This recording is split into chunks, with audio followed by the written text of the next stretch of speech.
Hello everyone, good morning to all of you and welcome to online study point. दोस्तों, आज है 28 अक्टूबर और 28 अक्टूबर से जो भी इम्पोर्टेंट करंट अफेयर के क्वेश्चंस बन सकते हैं वो सब हम आज इस वीडियो में डिस्कस करने वाले हैं। और इसके अलावा मैंने लास्ट में एक छोटा सा स्टैटिक का भी सेक्शन रखा है ताकि आपका करंट अफेयर्स के साथ साथ वो भी रिविज़न होता रहे। तो डेली में हम ये भी करेंगे, ठीक है। तो आइए स्टार्ट करते हैं फर्स्ट क्वेश्चन से। आज का फर्स्ट क्वेश्चन है, हाल ही में किस हवाई अड्डे को DGCA से लाइसेंस मिला है, यानी कि which airport has recently got license from DGCA।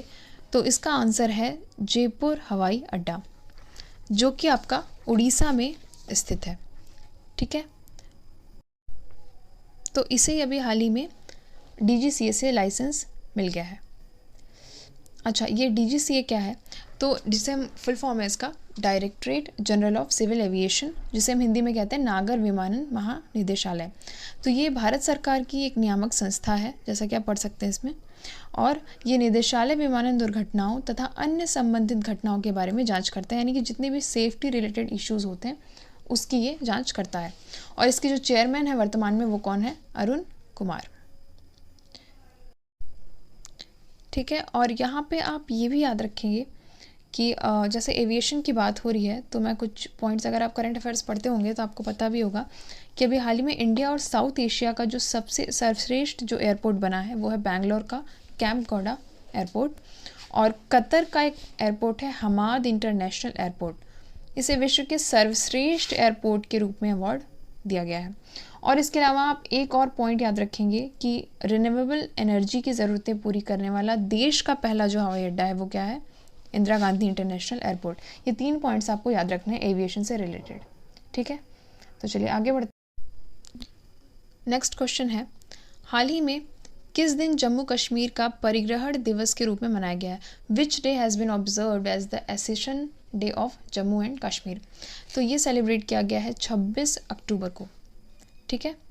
और यहाँ से आप ये याद रखेंगे कि जो जम्मू कश्मीर का परिग्रहण दिवस है वो 26 अक्टूबर को मनाया जाता है। क्यों मनाया जाता है? तो यह तिथि 1947 में जम्मू कश्मीर के अंतिम डोगरा सम्राट राजा हरि सिंह द्वारा विलय के साधन पर हस्ताक्षर करने का प्रतीक है। बेसिकली इसको शॉर्ट में कहें तो जम्मू कश्मीर की जो रियासत है और भारत के बीच जो एक सौदा हुआ था उसका ये प्रतीक है आज का दिन। तो इसे 26 अक्टूबर को हम सेलिब्रेट करते हैं। और जम्मू कश्मीर की जो कैपिटल है आपको पता है श्रीनगर है, समर कैपिटल।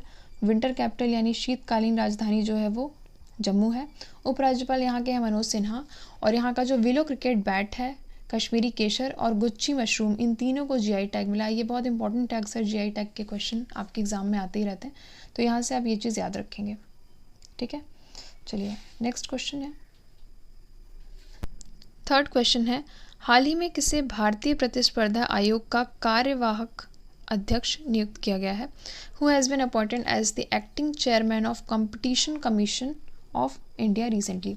तो ये किया गया है संगीता वर्मा को, जिनकी इमेज आप देख सकते हैं। तो इन्हें ही अभी हाल ही में कंपटीशन कमीशन ऑफ इंडिया का अध्यक्ष नियुक्त किया गया है, ठीक है। यहाँ से अगर आप बाकी के ऑप्शंस देखें तो लक्ष्मण नरसिंह, अगर आप करंट अफेयर्स फॉलो करते होंगे तो आपको पता होगा लक्ष्मण नरसिंह को भी स्टारबक्स के नए CEO के रूप में नियुक्त किया गया है। और संदीप कुमार गुप्ता, तो ये गेल लिमिटेड के अध्यक्ष और प्रबंध निदेशक यानी कि चेयरमैन और मैनेजिंग डायरेक्टर के रूप में इनकी नियुक्ति अभी हाल ही में की गई है। तो यहाँ से आप बाकी ऑप्शंस भी रिलेट कर सकते हैं। चलिए आगे बढ़ते हैं। अगला क्वेश्चन है, मैं भी सुभाष किस राज्य या केंद्र शासित प्रदेश के द्वारा लॉन्च किया गया है? विच स्टेट और UT हैज़ लॉन्च्ड मैं भी सुभाष कैंपेन। तो ये किया गया है लद्दाख के द्वारा। लद्दाख के MP जामयांग सेरिंग नामयाल, उन्होंने ये कैंपेन लॉन्च किया है लेह में, ठीक है।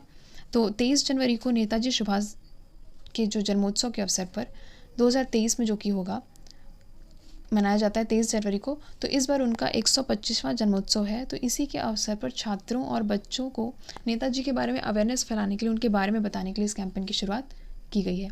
कहाँ की गई है? तो ये की गई है लेह में, जो कि कहाँ? लद्दाख में, ठीक है। और लद्दाख की बात है तो यहाँ के जो गवर्नर है उनका नाम क्या है? RK माथुर, ठीक है। कैपिटल आपको पता है क्या है? लेह। फोर्थ क्वेश्चन है, हाल ही में किस मूवी को सर्वश्रेष्ठ 50वें सैटर्न अवार्ड में अंतर्राष्ट्रीय पुरस्कार मिला है? Which movie has recently won the best international award eight 50th Saturn awards? तो ये मिला हुआ है RRR को। आपने देखी भी होगी, बहुत फेमस मूवी है, काफ़ी अच्छी लगी मुझे भी पर्सनली। तो इसे ही हमें 50वें सैटर्न अवार्ड्स में सर्वश्रेष्ठ मूवी का अवार्ड इसे मिल गया है। ठीक है। RRR ने वर्ल्ड वाइड बॉक्स ऑफिस पर 1000 करोड़ रुपए से ज़्यादा की कमाई की। इसके जो डायरेक्टर हैं SS राजमौली, इन्होंने बाहुबली भी, आपने अगर देखा होगा, इसके पहले SS राजमौली को बाहुबली द कंक्लूजन के लिए भी सैटर्न अवार्ड मिल चुका है। यह अवार्ड जो होते हैं academy of science fiction, fantasy होगा, फैंटेसी एंड ऑनर फिल्म्स द्वारा ये दिए जाते हैं। अगला क्वेश्चन है, हाल ही में प्रसिद्ध बंगाली फिल्म निर्देशक का निधन हो गया, वो कौन थे? Who was the famous Bengali film director who passed away recently? तो इनका नाम है पिनाकी चौधरी, और अभी हाल ही में इनका निधन हो गया है, जिनकी इमेज आप देख सकते हैं। तो इनका अभी हाल ही में निधन हो गया, और ये बहुत फेमस बंगाली फिल्म डायरेक्टर थे। ठीक है। 82 वर्ष की उम्र में कोलकाता में इनका निधन हो गया, और इन्हें 2 बार राष्ट्रीय पुरस्कार जो है वो अवार्ड मिल चुके हैं।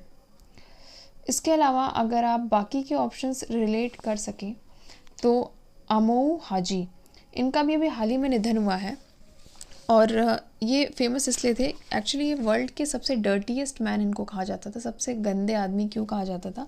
क्योंकि इन्होंने ऑलमोस्ट 50 साल से ये नहाए नहीं थे।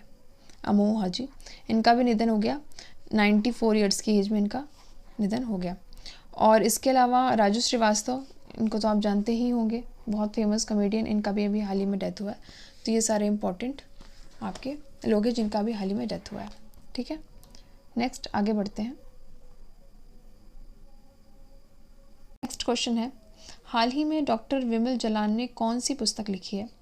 तो अभी हाल ही में इन्होंने लिखी है पुस्तक from independence to self reliance, ये रिलायंस होगा, from independence to self reliance. ये बुक लिखी है डॉक्टर विमल जलान ने, जो कि RBI के पूर्व गवर्नर भी रह चुके हैं।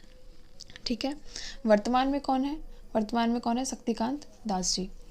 इसके अलावा अगर आप बाकी के ऑप्शंस देखें तो अ न्यू इंडिया, इसका भी अभी हाल ही में विमोचन किया था पूर्व राष्ट्रपति M वेंकैया नायडू जी ने। और लॉकडाउन लिरिक्स, ये संयुक्ता दास की किताब है। इस बुक में जो भी लॉकडाउन के एक्सपीरियंसेस हैं, जो भी उस टाइम पे प्रॉब्लम्स हुई, जो भी अनुभव रहा, वो सारी चीज़ों का कलेक्शन उन्होंने कविता के फॉर्म में लिखा है, इसीलिए इसका नाम भी है लॉकडाउन लिरिक्स। ठीक है। अगला प्रश्न है, हाल ही में पहला राष्ट्रीय प्रोजेक्ट अपर भद्र लॉन्च किया गया है। Recently in which state the first national project upper Bhadra has been launched? तो ये किया गया है कर्नाटक राज्य में। ठीक है।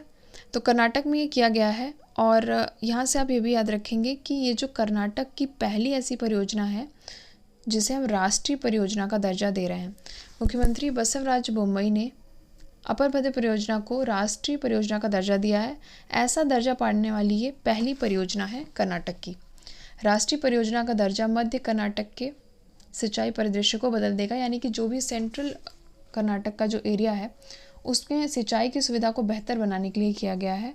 ये परियोजना चित्रदुर्ग, चिकमंगलुरु और जो तुमकुरू के जो सूखाग्रस्त जिले हैं, जहाँ पे कि 2.3 लाख हेक्टेयर की जो क्षेत्र है, वो पूरे क्षेत्र को सूक्ष्म सिंचाई के माध्यम से पुनर्जीवित करेगी। ठीक है। और इसके अलावा आप यहाँ पे कर्नाटक की बात हो रही है, तो कर्नाटक के बारे में भी हम देख लेंगे। मैप में आप देख सकते हैं कर्नाटक की राजधानी क्या है? बैंगलोर, जिसे हम सिलिकॉन सिटी के नाम से भी जानते हैं। मुख्यमंत्री यहाँ के बसवराज बोम्मई, राज्यपाल हैं थावरचंद गहलोत। और करंट से रिलेट करें तो अभी कर्नाटक के जो मुख्यमंत्री हैं, इन्होंने राज्य के खिलाड़ियों को सभी राज्य के जो विभाग हैं उसमें 2% आरक्षण प्रदान करने की घोषणा इन्होंने की है। बास्केटबॉल को राज्य के खेल के रूप में मान्यता देने का फैसला भी कर्नाटक राज्य का है। इसके अलावा यहाँ पे बांदीपुर, नागरहोल, मुदुमलाई यहाँ के जो है ये नेशनल पार्क्स हैं। तो इतना आप इस क्वेश्चन से याद रखेंगे। अगला प्रश्न है, हाल ही में फायर बोल्ट के ब्रांड एम्बेसडर कौन बने हैं? तो अभी हाल ही में फायर बोल्ट के ब्रांड एम्बेसडर बन गए हैं विजय देवराकोंडा, साउथ के एक्टर हैं। इसके अलावा विराट कोहली, विकी कौशल और जो कियारा आडवाणी है, ये लोग भी क्या हैं? फायर बोल्ट की ब्रांड एम्बेसडर हैं। ठीक है, ये बहुत ज़्यादा इंपॉर्टेंट क्वेश्चन नहीं है, इससे बहुत कुछ और रिलेट करने के लिए तो नहीं दिख रहा मुझे। तो आगे अगला प्रश्न है, जैक्सन ग्रीन ने हाल ही में किस राज्य में हरित परियोजना हेतु 22,400 करोड़ का निवेश ये करने वाली है? तो ये जो होने वाला है निवेश, ये होने वाला है राजस्थान में। ठीक है, राजस्थान में ये निवेश होने वाला है। इसके बारे में आइए थोड़ा डिटेल में देख लेते हैं। ऊर्जा और बुनियादी ढांचा कंपनी जैक्सन ग्रुप ने राजस्थान सरकार के साथ 22,400 करोड़ रुपए के निवेश से राज्य में हरित हाइड्रोजन और हरित अमोनिया परियोजना स्थापित करने के लिए एक समझौते पर हस्ताक्षर किए हैं। जैक्सन ग्रीन चरणबद्ध तरीके से 3,65,000 टन प्रति वर्ष उत्पादन क्षमता वाला ग्रीन हाइड्रोजन और ग्रीन अमोनिया सहित स्थापित करेगी। इसमें एक एकीकृत हाइब्रिड नवीनीकरण ऊर्जा परिसर भी शामिल है। ठीक है, तो ये स्थापित होने वाला है राजस्थान में। तो ये देख लीजिए मैप में राजस्थान है। और राजस्थान के बारे में अगर कुछ चीज़ें हम डिस्कस करें, जैसे कि यहाँ के जो सीएम हैं, पहले यहाँ की जो कैपिटल है वो तो जयपुर है, आप सबको पता ही होगा, पिंक सिटी जिसे हम कहते हैं। सीएम कौन है इनके? चीफ मिनिस्टर अशोक गहलोत, और यहाँ के जो गवर्नर हैं वो हैं कलराज मिश्र। ठीक है, इतनी तो इम्पोर्टेंट चीज़ें आपको याद होनी ही चाहिए हर स्टेट के बारे में। इसके अलावा अगर हम बाकी के ऑप्शंस देखें तो तमिलनाडु में भी अभी हाल ही में महिलाओं से रिलेटेड बहुत सारी योजना लागू की गई, जैसे कि महिलाओं से रिलेटेड अभी महिला निधि करके एक योजना थी, वो भी शुरू की गई थी तमिलनाडु में। ठीक है, और महिला निधि योजना जो है वो राजस्थान में की गई थी। तमिलनाडु में की गई थी पुदुमाई पेन योजना, जो कि जिसका मतलब है आधुनिक महिला। तो आधुनिक महिला ये की गई थी तमिलनाडु में, और महिला निधि योजना थी जो वो की गई थी राजस्थान में। ठीक है, और बिहार में अभी नो बैग डे करके एक योजना शुरू की गई थी, वो की गई थी बिहार में। तो ये 3 चीज़ें आप याद रखेंगे। तो ये एक छोटा सा मैंने सेक्शन रखा हुआ है स्टैटिक जीके का। आप लोगों ने वायुमंडल की परतों के बारे में ज़रूर पढ़ा या सुना होगा, लेयर्स ऑफ एटमॉस्फेयर। तो हमारे वायुमंडल में बहुत सारी लेयर्स, बहुत सारी परतें होती हैं, जिन्हें कि हम तापमान और अदर फैक्टर्स के आधार पर 5 मेन परतों में, 5 मेन लेयर्स में डिवाइड करते हैं, जो कि स्टार्ट होता है ट्रोपोस्फेयर, स्ट्रेटोस्फेयर, मेसोस्फेयर, थर्मोस्फेयर और एक्सोस्फेयर, जिसे हम हिंदी में कहते हैं क्षोभमंडल, समतापमंडल, मध्यमंडल, आयनमंडल और वायुमंडल। ठीक है, हर एक लेयर में एक पर्टिकुलर एक्टिविटीज़ हैं जो होती हैं, जैसे कि स्टार्टिंग के जो 18 किलोमीटर, लगभग 18 से 20 किलोमीटर का जो एरिया होता है, उसे हम क्षोभमंडल यानी ट्रोपोस्फेयर कहते हैं। इसमें जितनी भी वायुमंडलीय घटनाएं होती हैं वो सारी इसमें होती हैं। सबसे ज़्यादा घनत्व भी इसी में होता है, जैसे कि बिजली का गरजना हुआ और बादल का गरजना, बिजली का चमकना, ये सारी चीज़ें, आंधी तूफान वगैरह जो होती हैं वो ट्रोपोस्फेयर में होती हैं, यानी कि क्षोभमंडल में होती हैं। और ग्रीन हाउस इफेक्ट, ये भी बहुत बार पूछा जाता है एग्जाम्स में, तो ये भी आपका ट्रोपोस्फेयर में ही होता है। इसके अलावा स्ट्रेटोस्फेयर यानी कि समतापमंडल, ये जो है इसमें जो ओजोन लेयर होती है, इसकी जो बाह्य परत होती है, इसी में ओजोन लेयर होती है। तो यहाँ पे क्या होता है, जितनी भी सनलाइट से जो भी अल्ट्रा वायलेट रेज जो आती हैं, जो परावैंगनी किरणें, उसको ये कैच कर लेता है और ये अर्थ तक नहीं पहुँचने देता। तो ये सारी एक्टिविटी होती है समतापमंडल यानी कि स्ट्रेटोस्फेयर में। फिर मेसोस्फेयर में क्या होता है, जो उल्का पिंड का गिरना, ये सारी चीज़ें होती हैं मेसोस्फेयर में। और आयन मंडल, इसमें सारी सैटेलाइट्स वगैरह होती हैं, जो रेडियो एक्टिविटीज़ होती हैं वो सारी इसमें ही होती हैं। रेडियो तरंग का जो परावर्तित होना होता है वो सब इसमें होता है। लास्ट है आपका एक्सोस्फेयर यानी कि वायुमंडल। तो ये लेयर्स ऑफ एटमॉस्फेयर हैं जो कि अक्सर आपके एग्जाम्स में पूछा जाता है, इनका सीक्वेंस भी पूछा जाता है। तो उसके लिए मैंने एक छोटी सी ट्रिक प्रिपेयर की आपके लिए, बहुत आराम से आप इसे याद रख सकते हैं। इंग्लिश वालों को थोड़ा ईजी होगा, इंग्लिश में ही है ट्रिक भी। तो ये है कि आप इसे याद रखने के लिए इसका यूज़ कर सकते हैं। ट्रोपोस्फेयर, स्ट्रेटो, मेसो, थर्मो और एक्सो के लिए thank you so much the X, thank you से आप याद रख सकते हैं T for tropo, so much के लिए एस स्ट्रेटो, एम से मेसो और थर्मो के लिए टी एच द, और एक्स हो गया exo, thank you so much the X. इस तरीके से आप इसको याद रख सकते हैं। हिंदी वालों को थोड़ी दिक्कत होगी, उसके लिए मैं भी जल्दी ही प्रिपेयर करूँगी कोई ट्रिक। और डेली हम लास्ट में इस तरीके का कोई छोटा सा टॉपिक रोज़ फिनिश करेंगे, जिससे कि आपका स्टैटिक जीके भी मजबूत रहे। और कुछ ना कुछ मैं आपको ऐसी ट्रिक्स देती रहूँगी जिससे आप याद कर सकें, और कोशिश करूँगी कि हिंदी में भी ट्रिक्स रहें। तो आइए अब रिविज़न कर लेते हैं कल के करंट अफेयर्स का। अंडर 23 विश्व कुश्ती चैंपियनशिप में स्वर्ण पदक जीतने वाले पहले भारतीय रेसलर कौन बन गए हैं? तो ये हैं अमन सहरावत। भारत में नए अमेरिकी राजदूत के रूप में किसे नियुक्त किया गया है? एलिजाबेथ जोन्स को। किस राज्य के प्रधानमंत्री आवास योजना शहरी पुरस्कार 2021 में पहला स्थान प्राप्त किया? किस राज्य ने? तो वो है उत्तर प्रदेश। हाल ही में formula 1 racing United states grand pre का खिताब किसने जीता है? Max Verstappen. हाल ही में कौन से देश को पछाड़कर भारत का तीसरा सबसे बड़ा निर्यातक देश कौन बन गया है? वो है नीदरलैंड। हाल ही में अमेरिका के किस शहर ने दिवाली की छुट्टी देने की घोषणा की है? तो क्या है? न्यूयॉर्क ने घोषणा की है कि वो दिवाली में भी छुट्टियां देगा। हाल ही में किस मंत्रालय द्वारा काशी तमिल संगमम कार्यक्रम आयोजित किए जाने की घोषणा की गई है? तो शिक्षा मंत्रालय द्वारा ये घोषणा की गई है। हाल ही में किसके द्वारा from independence to self reliance ये पुस्तक लिखी गई? डॉक्टर विमल जलान।